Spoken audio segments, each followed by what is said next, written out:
네, 리포트에서 보신 정치권 쟁점들 짚어볼 시간입니다. 송국권 정치평론가, 성치훈 민주당 정책위 부의장 나오셨습니다. 안녕하십니까? 반갑습니다. 네, 급박하게 돌아가는 조기 대선 전국 먼저 짚어보겠습니다. 조금 전 오전에 오세훈 서울시장이 긴급 기자회견을 갖고 대선 불출마를 선언했습니다. 내용 들어보시죠. 저는 이번 대선에 출마하지 않겠습니다. 비정상의 정상화를 위해서 백의종군으로 마중물 역할을 하겠습니다. 정치인에게 추진력은 물론 중요한 덕목이지만 멈춰야 할 때는 멈추는 용기도 필요합니다. 국민 여러분, 대통령직에 도전하지 않는다고 해서 저의 역할이 사라진다고 생각지는 않습니다. 이러한 저의 비전과 함께해 주시는 후보는 마음을 다하여 도와서 정권 재창출에 매진하겠습니다. 네, 들으신 것처럼 백의 종군으로 마중물 역할을 하겠다. 대선 불출마를 선언을 했습니다. 오 시장이 내일 출마 선언을 예고한 상태였었는데 이렇게 급작스럽게 입장을 바꾼 이유가 뭐라고 보시는지요? 일단 뭐 다양한 해석이 나오지만은 또 특히 뭐 그 경선 구도가 좀 바뀌었다, 한덕수 대행이 출마한다 이런 이야기도 있어서 그것에 예. 영향을 받은 것 아닌가라는 분석도 나오지만은 예. 제가 볼 때는 어떤 그 경선 구도의 문제라기보다는 본인 개인의 인식과 어떤 환경의 문제가 더 가깝다고 봅니다. 예. 일단 그 지금 불출마 선언에서 밝혔다시피 본인이 누군가는 책임져야 되는 상황, 이 상황을 깊이 인식을 하느라고 며칠 밤을 새웠다 이런 이야기를 했잖아요. 네. 그것도 하나의 원인이 됐을 것이고 또 그것도 뭐 중요한 원인이 됐겠죠. 본인의 그렇게 이야기를 했으니까. 그런데 또 한편으로 해석을 해보면은 최근에 소위 명태균 씨 사건과 관련해서 오세훈 시장이 공간이 압수수색을 당했어요. 예. 네. 그리고 또 그 소환 이야기도 지금 나오고 있는 상황이었습니다.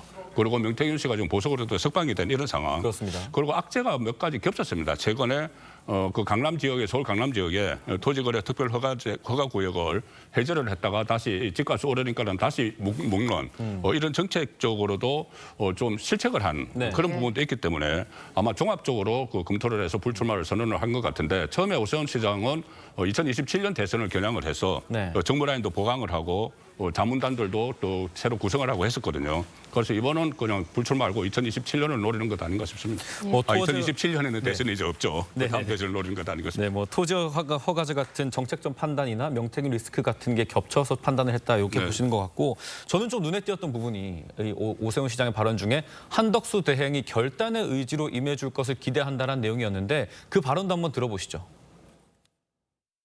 대통령으로서의 역할을 하겠다 하는 분은 본인의 의지, 결단력이 중요하다고 생각합니다. 제가 나라의 미래를 이런 방향으로 책임지겠습니다라고 하는 입장을 스스로 밝히고 국민 여러분들의 선택을 기다리는 그런 마음가짐이 가장 필수적인 마음가짐이라고 생각합니다.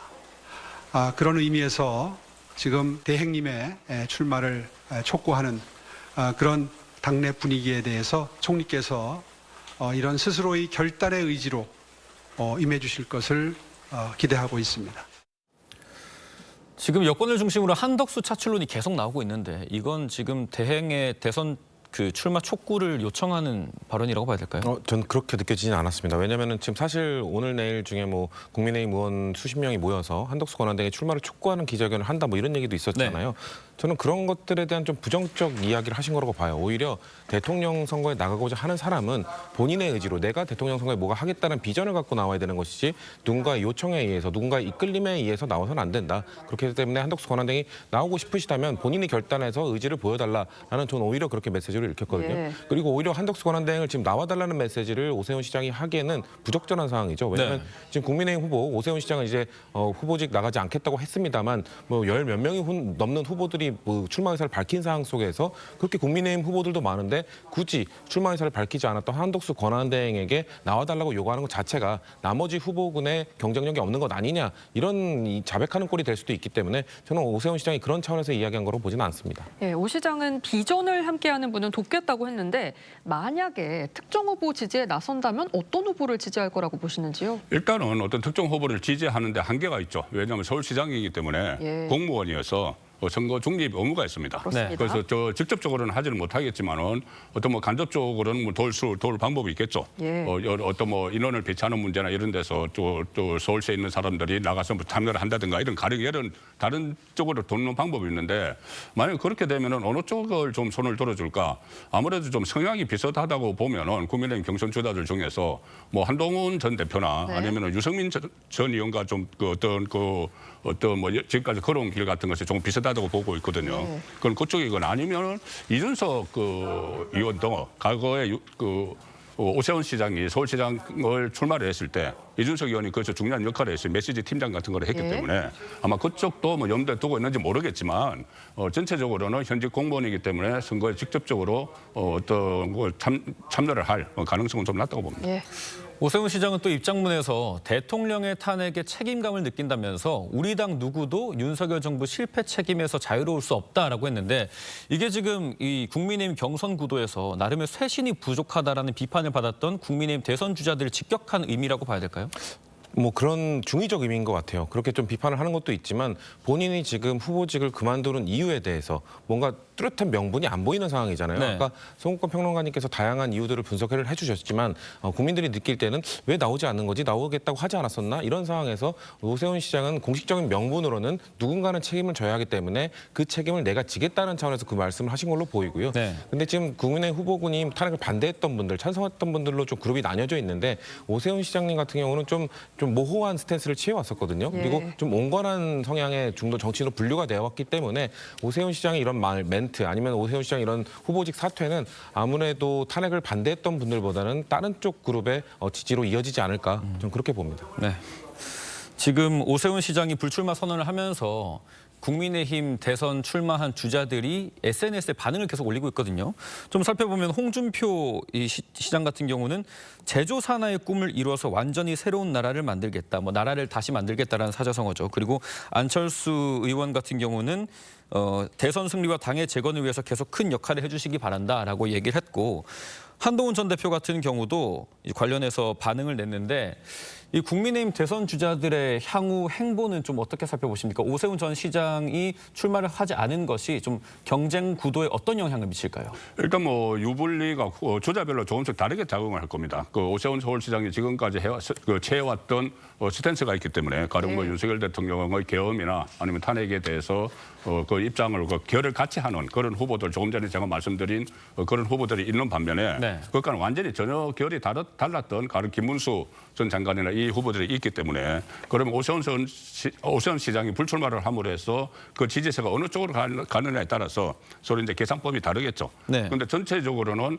4강이 먼저 정해지지 않습니까? 100% 국민 여론조사로 인해서. 그렇죠. 그러면은 오세훈 시장이 100% 국민 여론조사면은 4강에 들어갈 가능성이 상당히 일단 높다고 판단이 됐었거든요.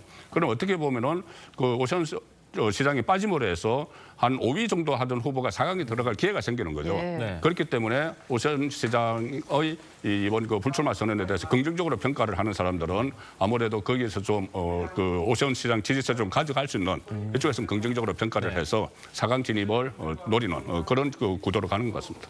네, 이런 가운데 한덕수 대망론의 불씨 점점 커지고 있는데요. 국민의힘에서도 찬반 의견이 엇갈리고 있습니다. 직접 들어보시죠.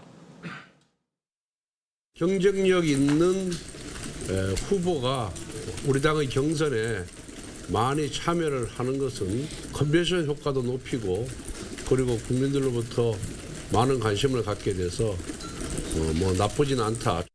한덕수 총리를 또 온다? 그럼 또 용병론 나오는 거거든요. 그러면 당신들은 후보를 낼 그런 능력이 없는 정당이냐라는 이야기가 나올 수 있다고 생각합니다. 들으신 것처럼 국민의힘 내부에서도 의견이 갈립니다. 컨벤션 효과가 높아질 것이다. 그리고 용병론 얘기가 나오면서 능력 없는 정당 이미지가 굳어질 수 있다는 건데 어떻게 보셨습니까? 저는 김재섭 의원이 지금 현실 파악을 잘 하고 계시다고 생각을 하고요. 맞습니다. 저번에도 사실 그 국민의힘에서 활동하지 않았던 윤석열 후보를 영입해서 선거를 치렀었고 이번에도 뭐 한덕수 권한대행이 국무총리를 하긴 했습니다만 정당 경험이나 이런 것들이 없는 분이기 때문에 과연 이거를 차출한 것이 맞는가라는 의구심이 분명히 있을 겁니다. 왜 보수 정당은 2번 연속 결국 대통령 선거에서 자생적으로 키운 후보를 배출하지 못하느냐라는 비판에서 자유로울 수 없는 것이고요. 네. 그리고 민주당에서 봤을 때는 한덕수 권한대행이 자격이 없다고 생각합니다. 왜냐하면 한덕수 권한대행은 지금 파면당한 정부의 행정부의 2인자였습니다. 그런 사람이 지금 대통령 윤석열 전 대통령이 반성도 하지 않고 있는 상황에서 과연 이 선거에 나오는 것이 온당한가라는 그 의구심을 갖고 계신 저는 국민들이 많을 거라고 생각하기 때문에 뭐 물론 그분을 차출해서 선거를 치르는 건 국민의힘의 자유이겠으나 저는 아까 말씀드렸던 국민의힘의 그 수많은 후보군들은 지금 당내 경선을 통해서 열심히 선거를 치르고 있는데 네. 갑자기 거기서 치러진 후보와 무소속으로서 뭔가 다시 한번 결선을 치른다 이렇게 됐을 때 저는 보수 정당의 그 후보군들이나 지지자들이 마음의 상처, 자존심의 상처가 크지 않을까 저는 그렇게 생각합니다. 네, 또 반면에 일부 국민의힘 의원들은 내일 한덕수 대행 출마를 촉구하는 기자회견을 열 거다 이런 관측이 나왔었는데 이걸 또 취소했다는 보도가 나왔거든요.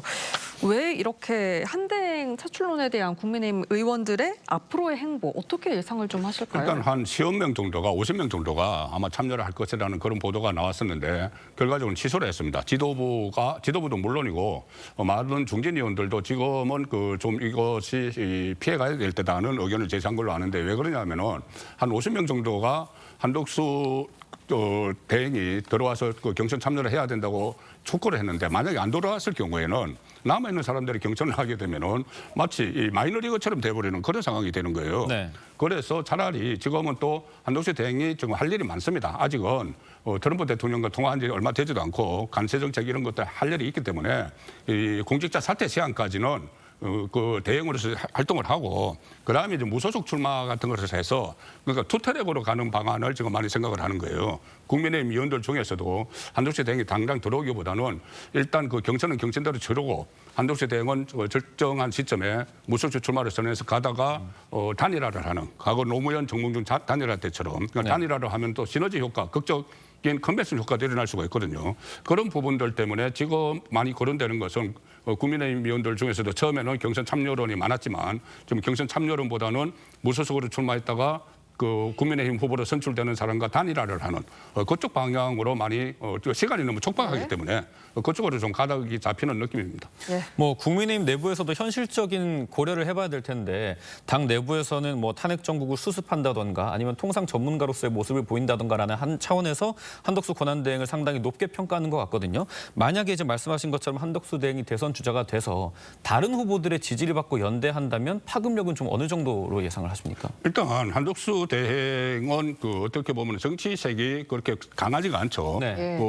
그 김대중 정부에서 경제수석을 했고 그다음에 노무현 정부에서 국무총리까지 했지 않습니까? 그래서 정치색이 강하지 않고 또 고향이 호남이에요. 전주 호남이기 때문에 일단 그 국민의힘에서 취약한 부분, 국민의힘 그 다른 주자들이 가지고 있는 취약한 부분을 보충을 할 수 있는 그런 역할이 되니까 기존의 지지층 외에 지금 외연 확장이 가장 중요한 문제라고 대선에서 다들 이야기를 하는데 외연 확장 부분에서는 한덕수 대행의 경쟁력을 가지고 있죠. 네. 그렇지만 다만 이 기존의 그 국민의힘 지지층 사이에서 한덕수라는 카드가 과연 그 보수의 정체성을 유지할 수 있는 카드인지 그 부분에 대해서는 또 고민이 있을 겁니다. 예. 네, 다른 잠룡들 움직임도 좀 살펴보겠습니다. 상당히 움직임이 분주한데 12시에는 대권 도전을 선언한 김문수 전 고용노동부 장관과 나경원 국민의힘 의원이요. 한 대학교 앞에서 햄버거 회동을 가졌습니다. 어떤 이야기들이 오갔는지 직접 보시죠. 사드리지는 못하지만 맛있게 드세요. 아닙니다. 좀 먹다 이제 카메라 빼고 먹어야 되는 거 아니야? 치즈 스틱, 치즈를 좋아해요. 두 개 다 하나 누구 드실래요? 그럼 제가 감사히 하나 먹겠습니다. 대학생들 그 무슨 바우처를 헬스장 가는 것까지 해드리는 게 그게 좋더라고요. 진짜. 다양하게 쓸 수 있도록. 지방에서 온 친구들은 주거비가 괜찮으세요? 56,000에 월에 76까지 올라갔어요. 너무 비싸다. 76만 원이면. 한돈 안에 안 되고 70만 원 것도 너무 비싸다. 네, 지금 보신 저 장소가 중앙대학 패스트푸드점이거든요. 이 청년 문제 중심으로 대화를 했는데 이게 나경원 의원과 김문수 전 장관의 연대의 힘을 싣는 거다 이런 분석도 있더라고요. 그런 해석이 나오는 게 아무래도 두 분이 그 지금의 후보들이 두 부류로 나눠져 있는데 탄핵에 반대에 좀 앞장섰던 분들이기 때문에 지지층이 겹치지 않겠느냐. 그렇기 예. 때문에 좀 앞서는 사람으로 단일화나 이런 연대를 하지 않겠느냐라는 해석이 나오는 것 같아요. 근데 저는 제가 봤을 때는 두 분이 아무리 연대를 한다 하더라도 그렇게 시너지는 나올 거라고 보지는 않습니다. 나경원 의원께서 이제 출마 선언하신 내용들을 보면은 사실상 윤석열 정부 시즌2를 하겠다는 전 내용으로 읽혀졌거든요. 뭐 반국가 세력이 다시 언급되고 뭐 체제 전쟁이다. 뭐 이런 얘기가 언급된 걸로 봤을 때 지난 2년 반 동안 윤석열 대통령이 보여왔던 그 정치 행보와 똑같은 거의 메시지를 보여왔기 때문에 이런 저는 보수 지지층에서는 윤석열 정부와 똑같은 궤를 같이 하는 물론 탄핵에 반대했던 분들은 일부 있었으나 똑같은 궤를 같이 하는 정부를 기대한다기보다는 좀 새로운 보수의 가치를 제시할 수 있는 분들을 기다리고 있다고 저는 보고 있기 때문에 네. 이런 두 분이 연대를 한다고 해서 그런 시너지가 나올 거라고는 예측하지는 못하겠습니다. 네, 윤석열 전 대통령 사저 복귀도 좀 짚어볼 텐데 어제 윤 전 대통령이 한남동 관저에서 사저로 돌아갔지 않습니까? 그 과정에서 지지자들 향해서 손을 들고 흔들고 서초동 사저의 환영 인파를 향해서는 다 이기고 돌아왔다 이렇게 말을 했습니다. 상당히 심경이 복잡했을 텐데 보이는 모습만으로는 뭔가 이제 상념을 떨쳐낸 것처럼 상당히 밝은 모습이었습니다. 좀 어떻게 보셨어요? 네, 일단은 뭐 겉으로 보이는 모습하고 속마음은 좀 다를 수가 있죠. 그 한남동 관저에 갔다 온 사람들 이야기도 저도 몇 가지 들어보면은 상당히 신경이 복잡하고 정말 뭐 그 보도가 됐지 않습니까? 탄핵이 기각될 거라고 생각을 했는데 인용되는 순간에 뭐 둔기를 맞은 것 같아. 둔기로 얻어맞은 것 같아. 이런 뭐 표현까지도 나올 정도로 네. 상당히 이제 충격은 크지만은 그래도 뭐 전직 대통령으로서 이 본인의 사저로 옮기는 과정에서 국민에게 인사를 하는 그런 모습인데 이기고 돌아왔다 이 발언에 대해서 지금 논란이 있는 것 같아요. 맞습니다. 그런데 저는 이기고 돌아왔다는 발언을 아마 이 사법적으로는 졌죠. 사법적으로는 졌지만은 정치적으로 어떤 뭐 성과가 있었다, 의미가 있었다. 본인이 그 계엄령을 선포한 이유를 설명을 한 것은 어쨌든 그 민주당의 이 국정마비, 그 예산 폭거 이런 것 때문이었는데 네. 그것들이 탄핵 과정에서 좀 드러났다, 확인이 됐다. 그래서 그런 것을 가지고 이기고 돌아왔다고 이야기를 한 것이지 그것을 무슨 뭐 큰 의미를 부여할 필요는 없을 것 같습니다. 민주당에서는 윤 전 대통령을 향해서 자숙하고 참회하고 법의 심판을 기다리라라고 비판을 했어요. 그러니까요. 그러니까 누가 뭘 이겼다는 건지 알 수 없다라는 느낌이 듭니다. 그러니까 뭐 윤석열 전 대통령을 좋아했든 안 좋아했든 뭐 그런 것도 상관없이 사실상 그래도 주권자들이 선택한 대통령이 파면당했다는 것, 임기를 채우지 못하고 물러나게 됐다는 것은 그 대통령을 선택했던 전 국민들에게는 사실상 패배한 거나 다름없는 기분이 들고 있거든요. 그런데 본인이 그 파면을 당하고 그 관저로 나오면서 그 거처로 이동하면서 한 소리가 이기고 돌아왔다는 메시지에 대해서 국민들께서는 아주 낙담하실 거라고 생각을 해요. 그렇기 때문에 뭐 지금 뭐 새로운 정치의 길을 찾겠다고 뭐 이런 얘기들을 하셨는데 새로운 길을 찾을 것이 아니라 지금 윤석열 전 대통령에게 주어진 거는 이런 재판에 성실하게 임하는 것이고 그리고 하루빨리 전 국민들 지금 메시지를 보면은 본인을 지지했던 특정 세대, 특정 진영에 대해서만 감사하다, 뭐 죄송했다 이런 얘기만 하고 있거든요. 전 국민을 향한 본인의 잘못에 대한 인정과 사과의 메시지를 하루빨리 내는 게 가장 영순위 과제라고 생각합니다. 네, 뭐 말씀하신 것처럼 나라와 국민을 위한 새로운 길을 찾겠다. 이게 본격적인 사저 정치를 예고한 거다. 이런 분석도 있는데 어떻게 보시나요? 저는 이 부분도 특히 저기 원론적인 입장이지 가령 예를 들어서 처음에 구속 취소가 돼서 관저로 돌아갔을 때 네. 관저 정치를 할 거라고 야당에서 이야기를 했어요. 그렇습니다. 그래서 그 탄핵 국면에서 정치적 메시지를 낼 거라고 했는데 그 심리 과정에서 전혀 정치적 메시지는 없었습니다. 다른 메시지는 좀 몇 가지 한 3번 정도 나왔지만은 그리고 지금 다시 사저 정치를 한다고 하면은 사저 정치는 어떤 그 수요가 있어야 돼요. 누군가 윤심을 원해야 됩니다. 예. 윤심을 원해야지 윤심이 뭐 작동을 하든지 할 텐데 지금 경선 주자들도 그렇게 일부를 빼고는 윤석열 대통령이 여기에 이제 경선 과정에서 어떤 그 참여를 개입을 하는 그런 것은 하지 않을 거라는 그 입장을 다 이야기를 하고 있어요. 그리고 경선에서는 어떤 윤석열 대통령 입장이 나오지는 않을 걸로 저는 봅니다. 다만 이제 후보가 확정돼서 본선에 가면은 과거에 박근혜 전 대통령이 옥중 메시지를 내면서 그 보수 진영이 단합을 강조를 했던 그 정도 메시지는 나올지 어떤 구체적인 정치적 메시지는 또 나오기 어렵고 그 이유 중에 하나는 형사재판도 동시에 진행이 되고 있기 때문에 저는 뭐 사저 정치, 관저 정치는 이걸 정치권의 용어라고 봅니다. 저희가 그 나경원 의원 출마 당시를 살펴보면 그 윤 전 대통령의 권유를 받아서 출마한 거 아니냐 이런 질문에 좀 말을 아낀 적이 있지 않습니까? 그러면은 과연 이 윤심이 지지하는 대선 후보가 있을지도 궁금하고 이번 대선 국면에서 윤석열 대통령이 어느 정도의 정치적 영향력을 행사할 수 있을지도 궁금합니다. 그 부분에 대한 의견을 좀 주시죠. 나경원 의원뿐이 아니고 이철우 경북도지사도 찾아갔습니다. 근데 이철우 경북도지사에게도 뭐 대통령이 되면은 그 충성심을 우선으로 해야 된다 이런 식으로 하면서 꼭 잘 되길 바란다는 이야기를 했어요. 덕담입니다. 나경원 의원에게도 했던 것도 덕담이고 또 다른 의원들은 또 전화로 김문수 전 장관도 전화로 이야기를 했지 않습니까? 그럼 거기서 잘 되기를 바란다 이렇게 이야기하는 것이지 그것을 뭐 한 사람에게 한 것도 아니고 해서 그걸 윤심이 실린 후보 이렇게 하는 것은 지금 상황에서 전혀 맞지 않다고 보고 앞으로도 조금 전에 말씀드렸다시피 윤석열 전 대통령이 경선 국면에서 최소한 경선 국면에서는 어느 후보 쪽에 힘을 실어주는 일은 있지도 않을 것이고 그렇게 한다고 해서 경선 구도를 흔들 수 있는 그것도 아니라고 봅니다. 예, 지금부터는 민주당 소식도 짚어보겠습니다. 국회 회견장에서 집권 총사진을 공개한 이재명 전 대표, 이 성장의 가치를 거듭 강조를 했습니다. 이 경제 아젠다를 선점을 해서 중도층 민심을 선점하겠다 이런 의도로 읽혔는데 어떻게 보시나요? 맞습니다.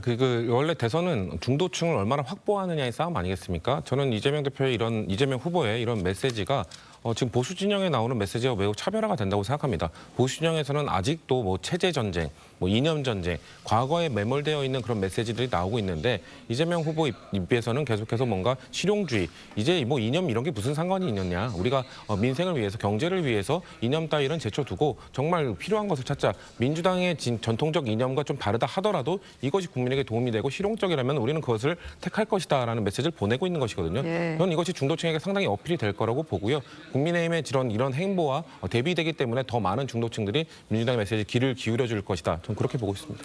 말씀하신 것처럼 이제 경제 아젠다를 선점하고 뭐 먹사니즘, 잘사니즘 얘기를 하고 있는데 이재명 대표가 중도층 외연 확장에 상당한 효과를 보고 있다고 봐야 될까요? 일단은 뭐 대선 전국에 들어섰으니까 누구라도 이 중도층을 향해서 이 메시지를 던집니다. 메시지를 던지는데 그 메시지가 과연 진정성이 있는가 이것은 중도층이 판단을 하는 거죠. 네. 지금 이재명 전 대표는 그동안 뭐 탄핵 국면에서도 계속 어떻게 보면은 뭐 간단하게 이야기하면 온탕냉탕을 왔다 갔다 했지 않습니까? 어떨 때는 실용을 이야기하면서 예. 흥묘 백묘론을 이야기하다가 그다음에는 또 그렇게 하면 지지층이 반발을 하니까는 다시 기존의 정당 정책에 따른 그런 정책으로 좀 좌클릭을 다시 했다가 우클릭했다가 그렇게 하는 상황이 계속 진행이 됐기 때문에 지금 뭐 달라졌다고 이야기하는 쪽도 있지만은 어떻게 보면은 달라진 척 한다고 이야기하는 쪽도 있어요. 네. 그동안의 이 행태를 보면은 그렇기 때문에 과연 앞으로 여러 가지 이 대선 공약들을 내놓을 텐데 그것이 얼마나 진정성이 있고 그것을 행동으로 입법으로 보여주는가. 지금 다수당의 위치를 점하고 있기 때문에 바로 행동으로 들어갈 수 있어요. 민주당 같은 경우는 국민의힘하고는 다릅니다. 바로 어떤 공약을 발표를 하고 그 공약을 입법화해버릴 수도 있는 거예요. 그런데 그렇게 하는지를 지켜봐야지 정말 달라졌는지를 알 수가 있고 그렇게 안 하면 달라진 척하는 게 되는 거죠. 네, 그런데 이재명 전 대표는 중도층을 의식하는 것 같으면서도 이런 말을 했습니다. 내란은 계속되고 있다. 내란 종식은 위대한 성취의 첫걸음이다. 이렇게 강조를 했는데 어떻게 해석을 하실까요? 그러니까 윤석열 전 대통령이 이제 탄핵 심판을 받고 파면이 되었습니다만 아직 형사 재판이 남아 있습니다. 예? 이 내란죄 혐의와 관련된 형사 재판들이 남아 있는 상황 속에서 윤석열 전 대통령을 비롯해서 이 비상계엄에 참여했던 이런 내란 중요 임무 종사자들에 대한 이런 형사적 판단이 끝까지 나올 때까지 철저하게 지켜보겠다. 이런 메시지로 읽어주시면 좋을 것 같고요. 이런 것들에 대해서 보수 진영이나 일부 중도층에서는 2017년 문재인 정권이 들어선 다음에 했던 뭐 적폐청산 그런 것 하는 것이냐라는 얘기를 하실 수 있는데 그때랑은 좀 분위기가 좀 많을 거라고 보고요. 형사적으로 치러지고 있는 재판에 대해서 끝까지 감시하고 내란죄에 대한 처벌을 묻겠다. 이 정도 메시지로 저는 해석해 주시면 좋을 거라고 생각합니다.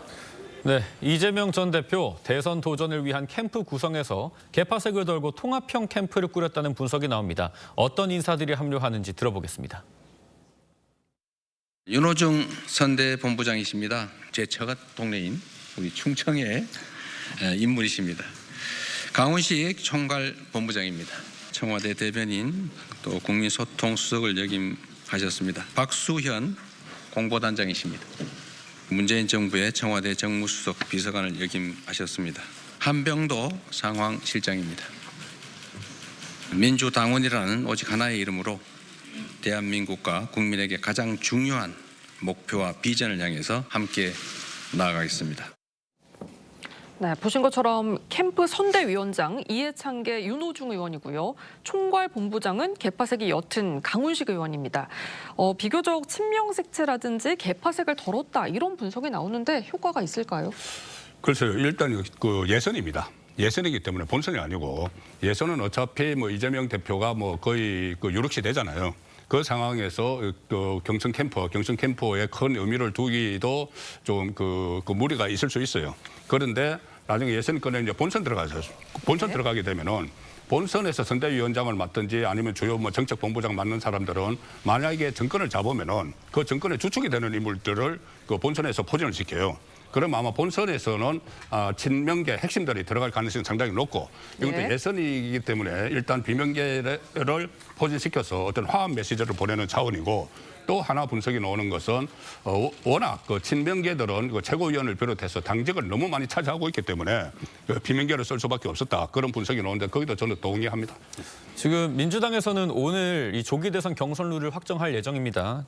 살펴보면 당원 투표 50%에 국민 여론조사 50%이 안이 가장 이제 무게가 두고 있는 안인데 상당히 장고의 회의도 있었던 걸로 알려져 있어요. 어떤 배경으로 이 안을 정하게 된 걸까요? 그러니까 이춘석 의원이 이걸 발표하면서 어떤 쪽도 좋아하지 않을 안이다 이렇게 얘기를 했거든요. 네. 왜냐하면 이재명 대표 이재명 후보 측에서는 아무래도 지지층 당원들의 지지를 많이 받고 있기 때문에 당원의 비중을 높여야 된다라는 얘기가 강성 지지층을 중심으로 많이 나왔었거든요. 그리고 비명계 후보들을 중심으로는 이렇게 묶어서는 당원으로만 제한해서는 안 된다. 여론조사를 더 넓혀서 아예 국민선거인단 100%로 가야 된다는 주장을 했던 것이거든요. 예. 그렇기 때문에 저는 이런 양쪽의 주장이 완전 상립이 되고 있었기 때문에 그냥 당에서 그 기존대로 해왔던 그냥 당원 50%, 국민 여론조사 50%이 안을 선택을 한 것이고 그 과정이 아마 오래 걸렸고 양측 모두 이거에 대해 만족하지 못하겠습니다만 아마도 당에서 정했고 당에서 쭉 해왔던 것이기 때문에 좀 따라달라는 그런 메시지로 읽혔습니다. 앞서 비명계에서 우리가 뭐 어대명 들러리냐 이런 반발도 나왔다고 하는데 이 국민 의사를 반영하는 비중이 더 커야 한다 이렇게 반발을 한 거잖아요. 지금 분위기 어떻습니까?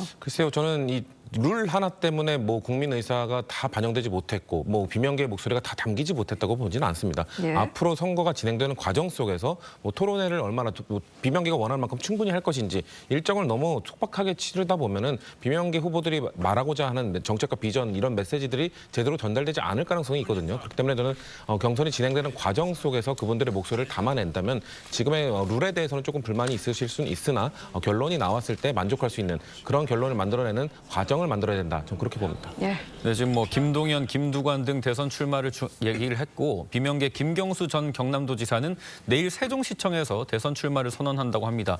왜 세종시청에서 출마 선언을 하는 걸까요? 일단 김경수 전 지사는 친명의 적통으로 불리죠. 네. 노무현 전 대통령이 그때 지방화를 기초로 해서 그 세종시 그 행정도시를 만들기 위해서 노력을 했기 때문에 어떤 지방 분권을 상징하는 의미에서 세종시에서 출마 선언을 했는데 과연 어떤 유의미한 그런 그 절차를 진행을 하고 성과를 낼 것인가 그 부분은 비명계 주자들에게 달렸다고 봅니다. 일단 경선 과정에서 이재명 대표에 대해서 어떤 리스크 같은 것 특히 만약 이 상태에서 대선을 치러서 만에 하나 정권을 잡더라도 집권을 하더라도 네. 헌법 84조에 의한 불소추 특권 이 논란이 끊임없이 일어날 텐데 이 부분을 어떻게 해결을 할지 그것은 민주당 경선 자체에서 민주당 안에서 그게 문제가 제기를 해서 어느 정도 정리가 된 상황에서 본선으로 가야 되는 그런 역할을 저는 비명계에서 해줘야 된다고 봅니다.